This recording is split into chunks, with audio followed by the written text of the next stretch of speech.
listen, I realize I haven't been given any dad jokes or dad sayings. They've just been so busy dropping this information. So, quick dad joke. What do you call a fly without wings? A walk. Yeah, it's corny. And dad saying, the opposite sex really likes people who shower. All right, today what we're going to do is wrap up our discussion on estate planning. We talked about, do you need an estate plan? And oftentimes you may need one, right? If you have stuff and you have a body and you have people you love, right? And we also described the 4 key components of a good estate plan. There's a will, which speaks from the grave. There's the trust that actually avoids probate because it's all transferred while you're alive. There's the medical directive that says, what do you want to happen with this structure, this thing called your body? And then there's the power of attorney, which allows someone to step in your shoes and act on your behalf.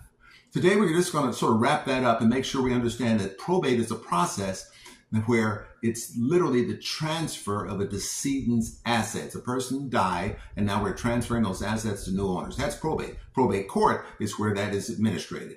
And that's where you want to avoid to the best of your ability. So we'll talk about that in depth a little bit. We mentioned that trust allows you to do that, but what else allows you to avoid that whole probate process? Well, one is a small estate affidavit. In California, if you have less than $185,000 in your estate, your heirs or an attorney connected to the heirs can petition the court with a small estate affidavit. So I have less than $185,000, don't have to go to probate, just get it all blessed, sign, and you're good.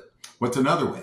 And this is the more, I won't say more popular, but it just makes tons of sense. Since you look at our assets, most of our assets, you and I, the bulk of our assets are probably in our house, in our company-sponsored retirement account like a 401k, 403b, 457 TSP, brokerage accounts perhaps, IRA, savings accounts, credit union accounts. It's in that stuff. So if I can put the correct beneficiary designation on that stuff, I can literally just avoid probate. So on my house, if I say joint tenancy with rights of survivorship, if I pass, it goes automatically to my wife. Now, once my wife passes, that's another story. But at least while I'm alive and I transferred when I pass, it goes directly to her without going to probate court.